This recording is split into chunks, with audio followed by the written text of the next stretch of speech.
Այդ նույն խումբը սկսել էր դեռևս հունիսի 17-ից իրենց գործողությունները։ Սա մեկ, երկրորդը։ Իհարկե շատերի համար ծիծաղելի կթվա, բայց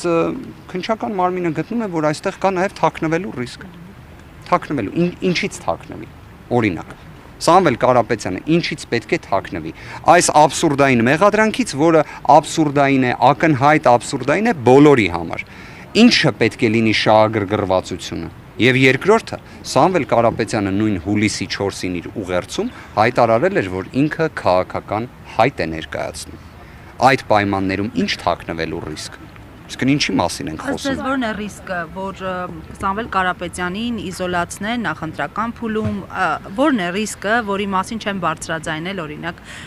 իրավապահները, արդարադատության ներկայացուցիչները։ Ես կարող եմ հետևյալը ասել. իրականում բոլոր հարցերը